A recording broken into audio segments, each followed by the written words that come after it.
quelle est la qualité, dans quel état, quelle est la qualité de ces cartes d'électeurs. Même le chef de l'État en a déploré, il en a parlé. C'est l'un des problèmes clés.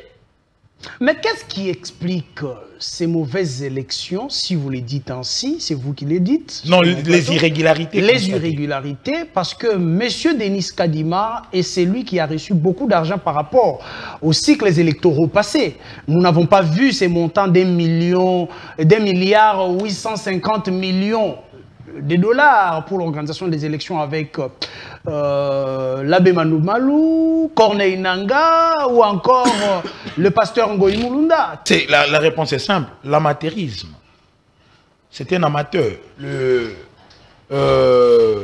L'apprentissage au plus haut sommet d'une institution d'appel à la démocratie. Ah, vous estimez que M. Il est venu apprendre en étant dans la fonction. Ok. C'est-à-dire qu'il ne maîtrisait rien. Les tâtonnements.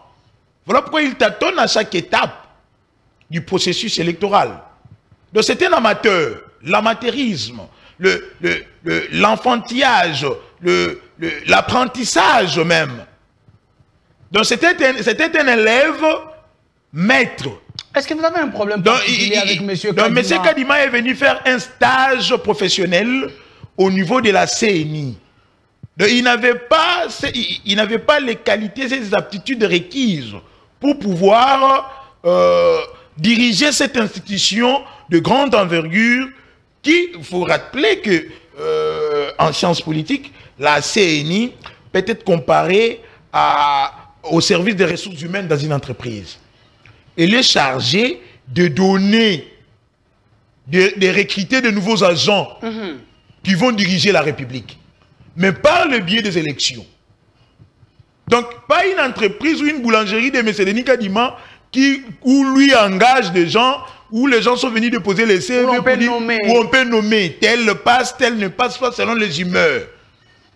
Mais la CENI est considérée comme une ressource humaine où c'est le peuple, en tant que souverain primaire, lui reconnu par la loi fondamentale de notre pays, qui décide qui donnait les mandats ou non. Voilà pourquoi on parle de la notion de la légitimité. Donc, ce qui explique qu'avec beaucoup d'argent qu'on a dilapidé comme ça, de l'argent qui pouvait servir à construire des routes, qu'on pouvait servir pour relancer des entreprises, on pouvait utiliser cet argent pour relancer Boukangalonzo. Et les gens allaient manger. Cet argent est dilapidé parce qu'on a donné de l'or à un fou. Non, qui ne reconnaît pas cette valeur de cet or-là. Des autorités, s'il vous plaît, je vous demande. Je parle à une personne, chef de corps d'une institution d'appel à la démocratie. Parce que le peuple n'adhère pas aux résultats publiés par M. Denis. Ah, vous estimez que le peuple n'a pas adhéré aux résultats publiés par Denis Kadima? Non, nous n'estimons pas. La réalité sur le terrain démontre clairement que le peuple n'a pas adhéré à la publication ou aux résultats ou à la nomination et à la cooptation nous publiés par Denis Kadima sur les antennes de la RTNC. Et c'est la partie... Je vais vous donner... Vous ne direz pas la même chose. Je vais vous donner un cas de figure. Ok. Lorsqu'on a publié Félix Antoine Tshisekedi Tshilombo, le président de la République, avec l'expression de nos hommages le plus de Ferrand, est réélu à près de 73,47%, le peuple s'étant reconnu à ces résultats, il y a eu des scènes de liesse à travers la République. Les gens ont festoyé.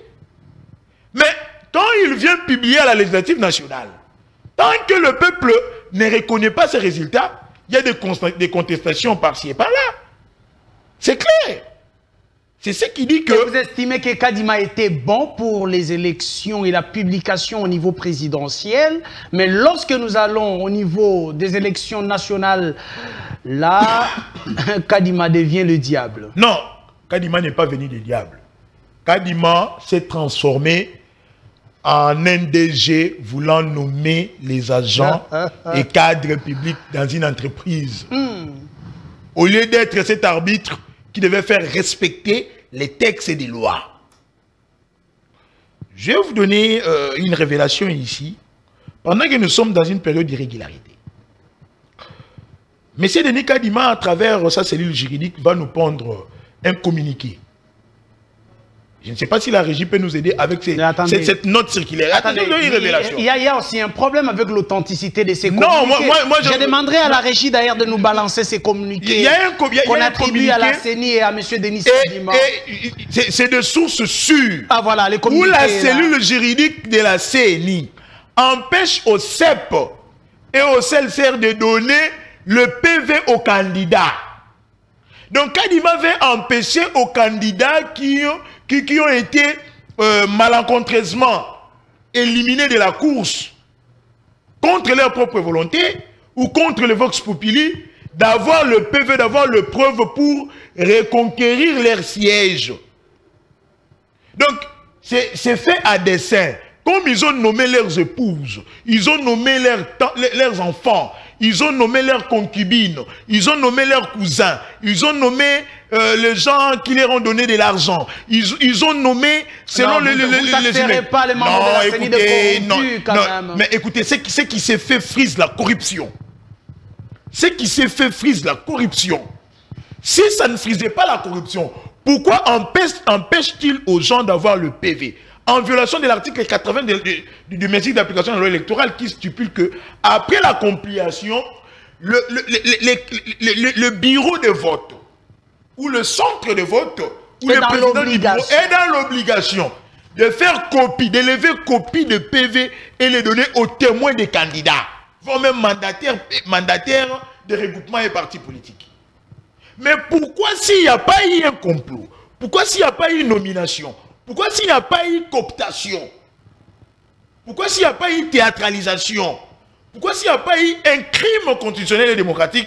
M. Denis Kadima va empêcher au CEP et au CELSER de donner le PV aux candidats. Parce qu'il sait très bien que nous irons à la Cour constitutionnelle et que les candidats doivent avoir comme preuve le PV.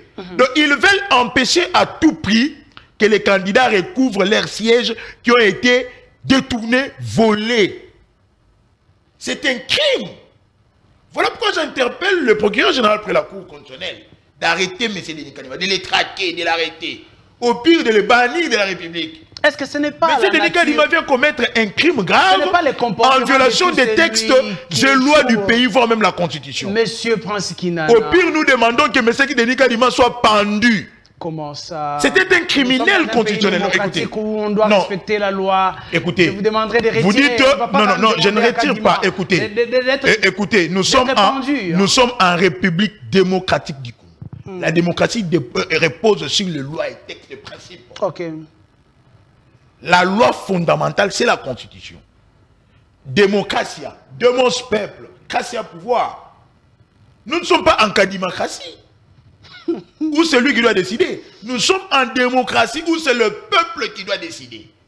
Le peuple vote et lisse les candidats et lui se réveille un bon matin ensemble avec son conglomérat des aventuriers qui composent le bureau de la CENI. Ils viennent nommer leurs propres enfants, ils nomment leurs épouses, ils écartent les gens et ils leur privent de recouvrer leur siège en leur empêchant d'avoir le PV à travers une note circulaire que son conseiller juridique envoie au CEP sous coulisses. C'est une information à vérifier. C'est un crime. Ça, nous sommes dans les réseaux sociaux. C'est un crime. Monsieur Prince Kinana. Voilà, si ceci s'avère vrai, le procureur général près la Cour constitutionnelle doit se saisir. On arrête M. Denis Kadima et nous interpellons le chef de l'État. Avec l'expression de nos hommages le plus différent. Au regard de l'article 69 de la Constitution, il est le garant du bon fonctionnement des institutions. La CENI est une institution d'appui à la démocratie. Que les chefs prennent les choses en main. Parce que Kadima veut lui offrir une assemblée nationale piéteuse.